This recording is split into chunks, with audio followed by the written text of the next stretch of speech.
Hey race fans, Alex Weaver here joining you from my living room in Charlotte, North Carolina for another installment of the world of eNASCAR. A lot of things to recap that happened over this past week and a lot more action that we're going to see on the virtual track coming up. But we have some special guests on this show today. We're going to have Erik Jones, NASCAR Cup Series driver. We're also going to have Joey Stone, who's racing in the new eNASCAR Heat Pro League season that just got started. We're going to have Evan Posocco, the voice of iRacing, who's going to join me, and PJ Walsh, who's going to give us all the betting odds in the Pro Invitational Series. So a heck of a show coming up today. But first, let's recap all the action from Richmond Raceway and the Pro Invitational Series. Take a look. Barney the flagman throws the green and we're off. Here's on board Clint Boyer. Oh no. Oh no. Don't rage quit on us there, Boyer. Fair, you can. Hey, we got a battle for the lead up here. Clint, come join us in the studio. Yeah, absolutely, as William Byron goes to lead. This will be for fourth place. Still a long way to go in this race, so. He's back in 15. Man, Here's the Ryan accident. Preece may have a little help from Matt DiBenedetto. He crowded him pretty good. I think this is what happened. Oh. This is the second incident between these two where Preece now pays back DiBenedetto. I told you. Now that's not over yet. No. Here's DiBenedetto. Yeah, that was just Get payback. the final payback Change on Ryan my Preece. tires. And now, hey Vern, watch this. He gone. I know those guys are going to get fresher tires, but maybe the clean air if I can stay out. Whoa, Garrett Smith-Lee, watch gets it. wide. Lock the front 3 tires wide up. off of turn 4. Of Cup drivers, current Cup drivers, 2019 and 2020, and around Smith-Lee goes around and around and around and around. As much damage as he has, and trust me, when you have damage like, whoa, he's got to get on. Locked up by Erik Jones. Patience is out the window. Teammates right here. Get out of the way. Coming through. Tires. Yeah, and then this. Oh no, it's not over. Oh no. Somebody's going for the big ride here. What's the matter with who? All right, we're running out of contenders. Yeah, there was. And big jump by the But it 24. also got him on the bottom. Crossover. Oh boy. See if he does it. He's trying. No, not going to happen No. this time. William Byron, you winner. First 2-time winner. And the 22-year-old from Charlotte gets his second iRacing Pro Invitational win. A lot to digest in the Pro Invitational Series from Richmond Raceway, and I'm going to now welcome in my friend Evan Posocco, who's the voice of iRacing. We saw Willie B. You picked him. You had it right. He goes back-to-back, gets it done at Bristol and Richmond. Yeah, listen, I want to say that there's going to be a surprise, and maybe this upcoming week will be, it just wasn't going to be Richmond. And to be fair, Willie B didn't go out there and lead every single lap. I mean, he had to work through the field, guys like Ryan Preece, who I said could be an underdog, kind of a short tracker. He was up front, started up front, and good race. I think Timmy Hill probably had a chance to kind of give him the bumper on the last lap, and I asked William after the race, did you think he was going to give it to you? And he said, yeah. But Byron actually worked throughout the week of practice on holding a car if he got a shot. So he would have been prepared either way, but Timmy Hill didn't go to move him out of the way. And that's 2 now in 2 different Exalta cars for William Byron up front, so I'm sure they're having fun with that. I heard William, when he talked about it post-race, about how he had practiced that same scenario over and over again. So really, practice does makes perfect. But 2 guys who I don't necessarily know if I would have expected them to have a run-in. One was dressed as a giraffe, and the other one was just trying to avoid the Matty D incident, and they ended up getting tussled up. So it was Ryan Preece and Matt DiBenedetto who were going at it at Richmond. Yeah, we'll say friend of the show, Matt DiBenedetto, because we had him on last week. Yeah, he kind of got squeezed down. Preece didn't give him a ton of room on the bottom in one, and Ryan Preece got turned, and, Matt DiBenedetto's thinking, hey, he came down on me, not my fault. Vice versa, Ryan Preece is thinking, this guy just threw it into one and dumped me. So Preece goes for the payback a couple of laps later. In his mind, that's it. We're even.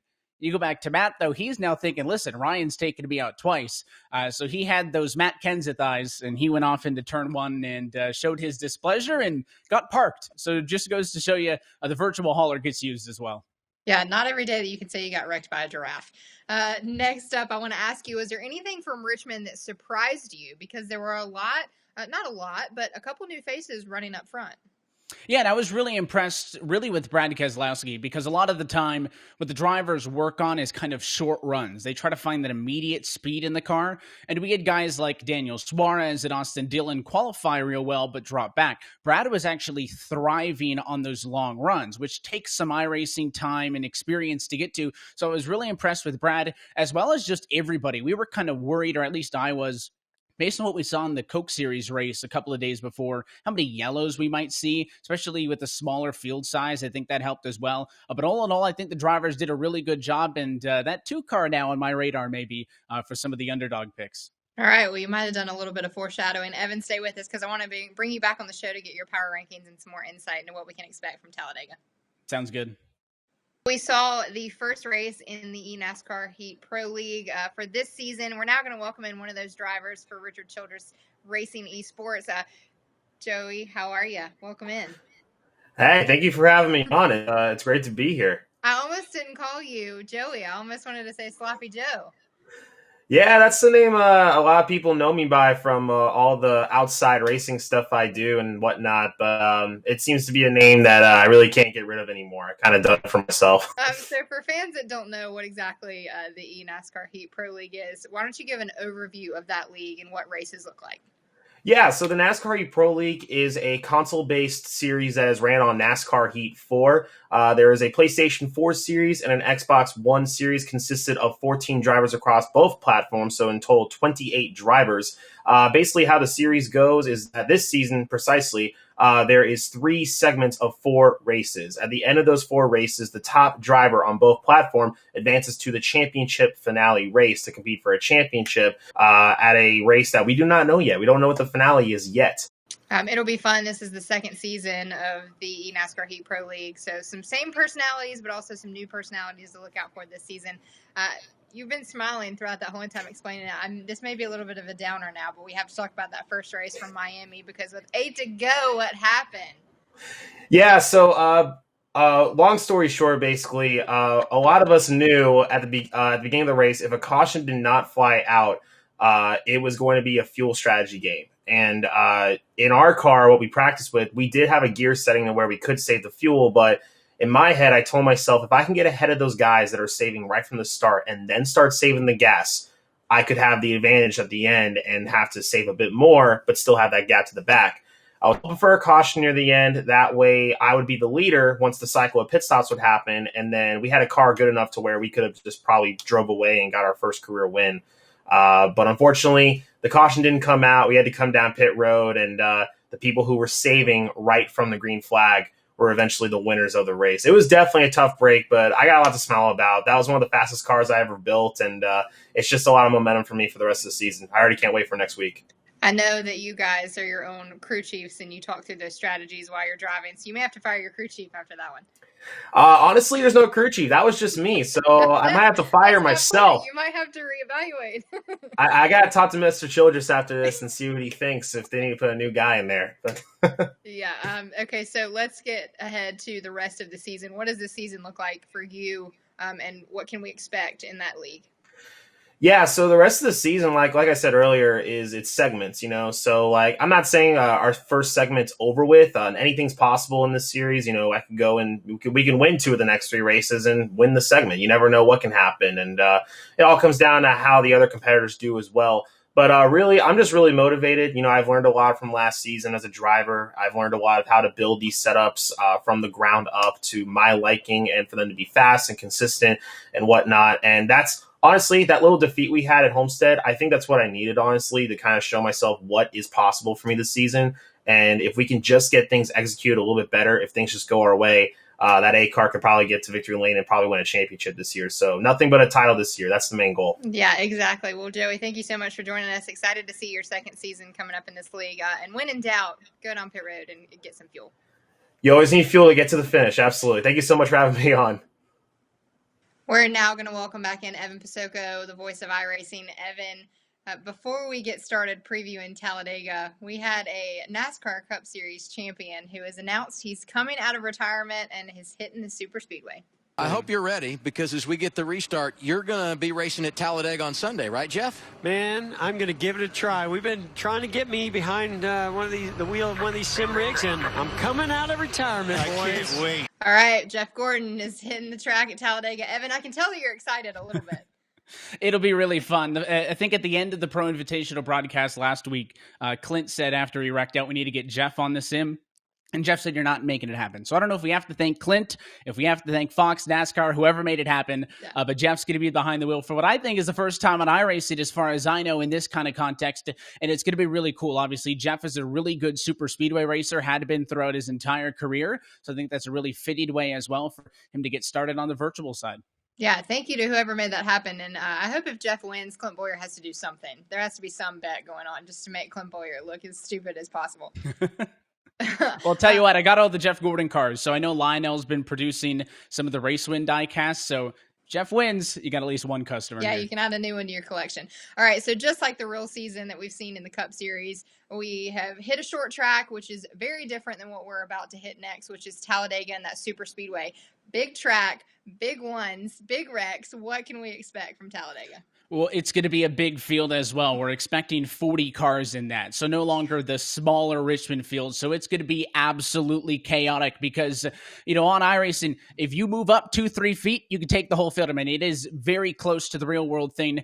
The draft model that iRacing has is super impressive. I've been doing some of the official stuff on the sim this past week, and it's incredible. You have to manage pushing. You push for too long, cars going to get hot. You got to let it cool down, and it's going to be tough for drivers back in traffic 2-3 wide to kind of find that space. But I do think that chaos is going to reign supreme. I don't know what the over-under is on how many laps we're going to get in before we get the first big one. We may see many in this race, but I promise you it's going to be an absolute thriller. And, you know, to have guys like Jeff and more of those Cup Series drivers now back this week is going to make for a great show. Yeah, it is going to be a great show. We've done this every week. We've gotten the Posocco Power Rankings. But I have to ask, are we going to get the number one Willie B foam finger? Because you have been the MVP of the Willie B fan club.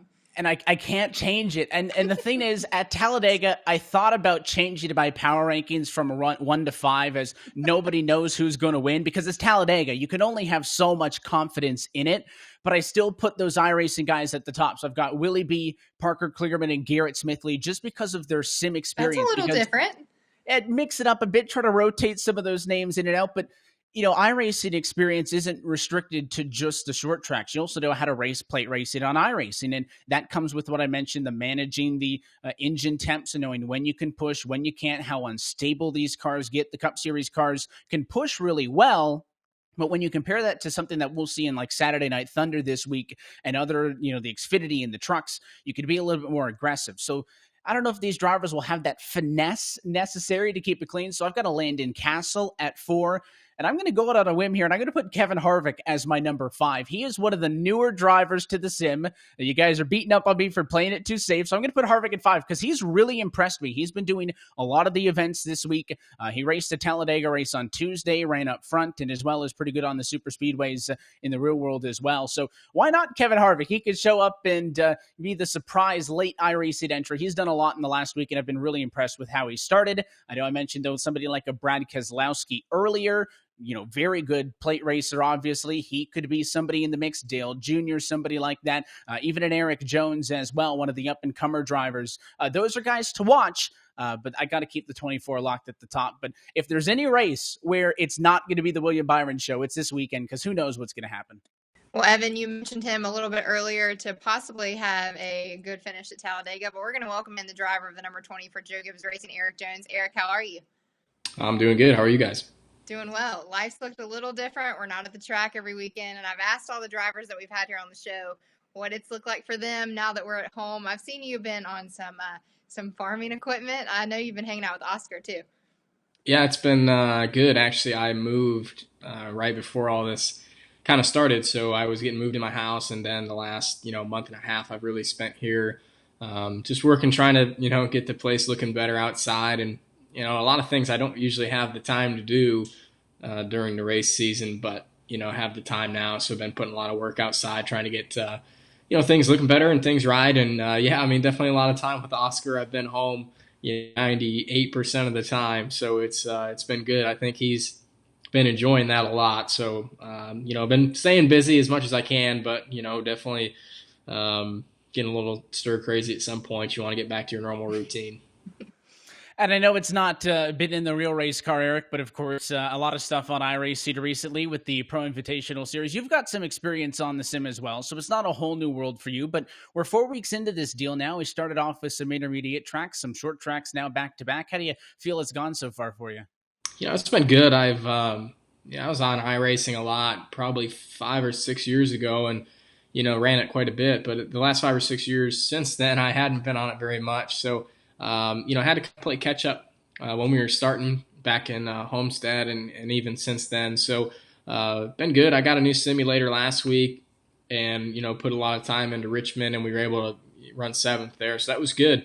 An improvement for us over the last few weeks. And, been enjoying it. It's definitely tough. It's challenging. The guys that are really fast are really fast, and they're hard to really play catch up to. So, just working on that and trying to get closer to them. Trying to find the little tricks and stuff that make you fast on there, and trying to get a little bit better.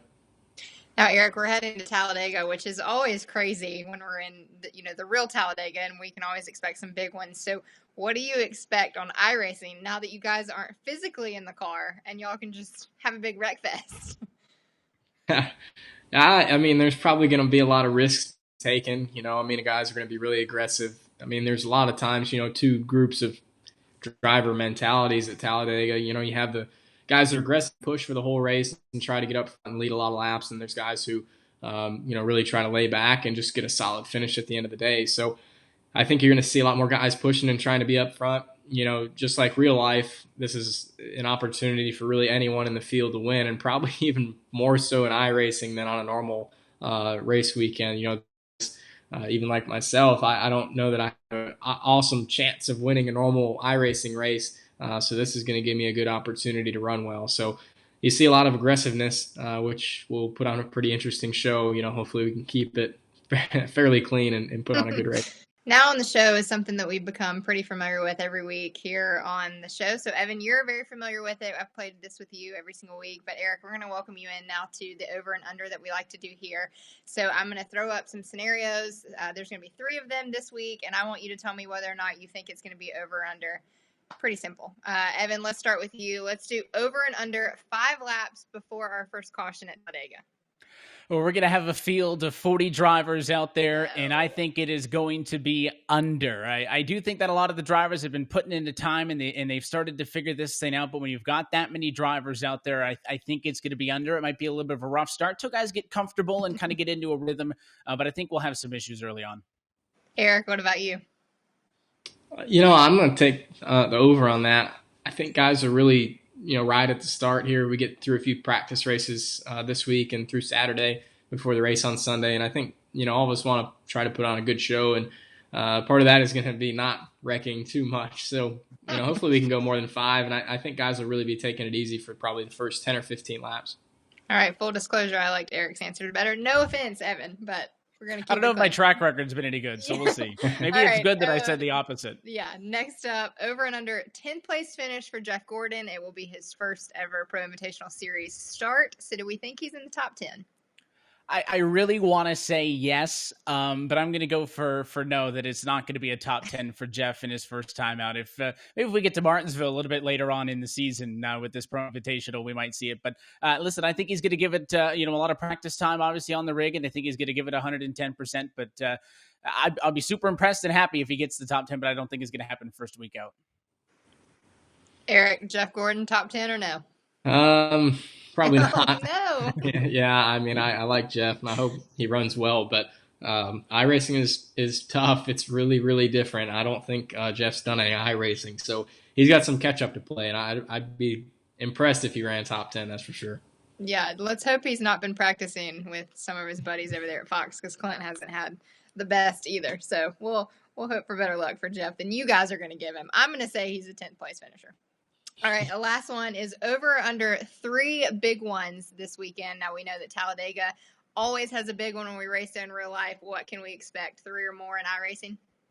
Well, the thing is, we're going to have a fast repair this week, and we didn't have that at Richmond. So that affected the racing because I think drivers took it a bit easier. And it's not only that, but there's that virtual courage as well, is you don't have to be worried about getting into an accident in the virtual world at Talladega. I really, really want to say under. If I could choose 3 exactly, I would choose 3. But obviously, you get somebody in a wreck, they're going to get a quick fix and get back out there. It's going to keep the car count up for a lot of the race. So I'm going to say over, but I don't think by a lot. I'd say rated about that 3 or 4 range. Well, Erik, we know you're not going to be the cause of any of these, right? So over and under. Yeah, I don't know about that, but I'm going to agree. I'm going to say close to 3. I think you got 1 kind of automatically just because it's Talladega, and probably 2 because we have a fast repair. So a lot of guys are going to be really aggressive. So I would, definitely say over 3. All right. Well, that was a good one. I don't know who won that round because you guys both had pretty much the same answers, which is basically we're just going to have a lot of big ones. Yeah. It's Dega. It's the same on the sim as it is in the real world. Exactly. It'll be a good show. Well, thank you both for joining me. Evan, we look forward to having you back next week. And Erik, good luck this Sunday. Try not to cause any of them. All right. Sounds good. Thanks, guys. Thanks for having us. So obviously a lot of action coming up from Talladega in the Pro Invitational Series on Sunday. We might have a big one. We might have a couple big ones now that the guys are on iRacing and it's a little bit different. I'm now going to welcome in for all of our betting odds my friend PJ Walsh from the Action Network. PJ, how are you? Hey, Alex. I'm actually really giddy after finding out Jeff Gordon's coming out of retirement on Sunday. Yeah. So I had to bring back the old snapback hat for Sunday. Let's go, Jeff. I see it. He announced on Wednesday that he was going to take to the track at virtual Talladega on Sunday. How do we think that the 24 is going to do? It's such new news that he's in the Harvick boat where there's no odds for him yet. Yeah, but will he be in the 24? I guess Willie B will still get that.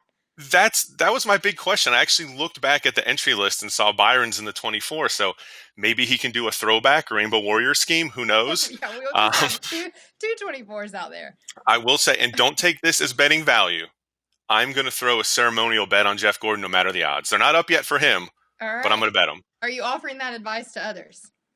No, that's just for me, Alex. Unless he wins, then I'm going to go back and play this clip. Yeah, I'm sure we have a lot of people that are actually putting their money on Jeff Gordon. Right. So I want to ask you, coming up at Talladega, we're going to see some usual guys that we can expect to be good there on iRacing. Who are we handicapping on Sunday?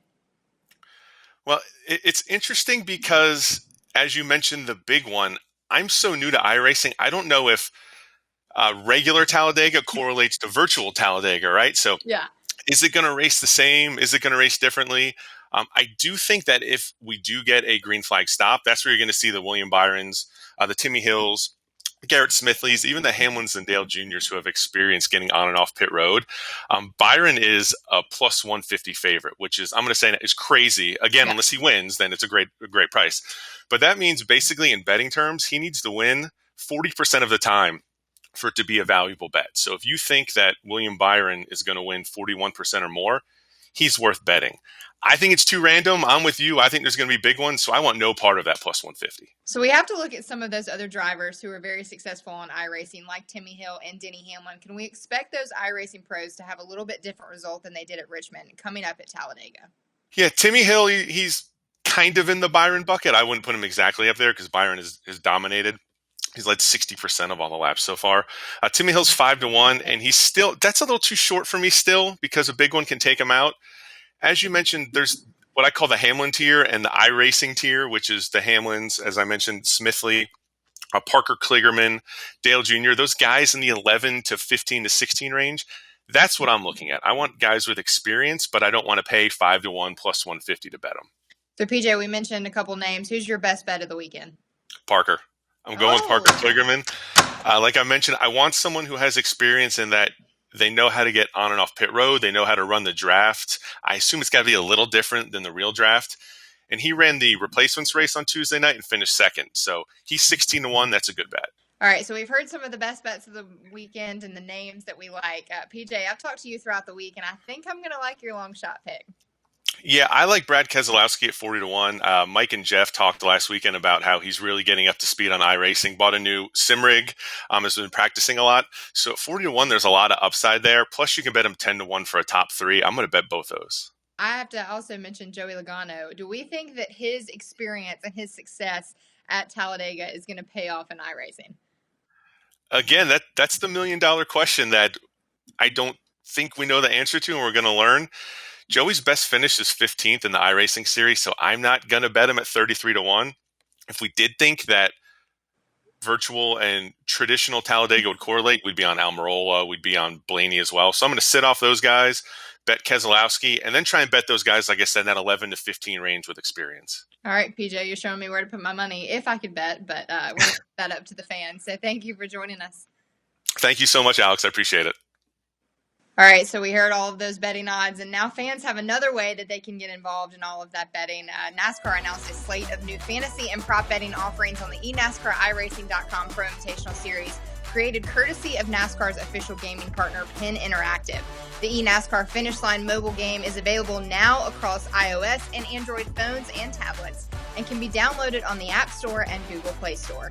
Players can win a $5,000 jackpot by accurately predicting the top 2 finishers and the highest finishers across 6 different groupings of 4 drivers. Fans, don't forget to pick who you think is going to win on the Finish Line app for the Pro Invitational Series. But you can watch that coming up on Sunday. It's going to be really good because we're racing at Talladega Superspeedway, the virtual Talladega. There might be a big one. There might be big ones. So tune in to find out. That's coming up Sunday at 1 p.m. on Fox, FS1, and the Fox Sports app. But now I'm going to leave you with the e-social media moment of the week. It's Matt DiBenedetto in a giraffe costume. What more could you want? I just finished the race a little bit ago. I figured I would take some time to cool down after the race and then make my video. Smart, huh? Yes, to answer questions, I did run the whole race in my draft onesie. I got really hot and I sweat a lot. So anyways, this one wasn't quite as smooth as some of the others. I was a long run guy only. I'd saved my stuff. I wasn't real fast, so I had to just do the long run approach. And then in one of the longer runs, Ryan Preece had burned his stuff up, was coming back. He kind of dropped anchor. And so I got to him, got underneath him, getting into turn 1 for about 5 minutes there. And he chopped down across my nose, spun himself out. I was like, oh, that sucks. Figured he would know that was on him. Clearly not, because then later we were on new tires. He comes and from about 5 car lengths back, sends it in there and crashes the hell out of me on purpose.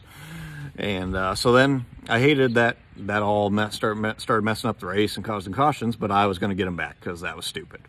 And so I did hate that. Sorry we messed up the race with all that nonsense, but sorry, it's just a game, it's for fun. And yeah, so I could have, after it happened, I could have knocked him right in the head, but yeah, I remember this is just for fun. But and seriously though, for all the younger viewers and everybody out there, I wouldn't, fighting does not resolve anything. Don't do that. Don't take that advice. And I wouldn't actually do that unless it was Ryan Preece. Maybe. Just kidding. But maybe not.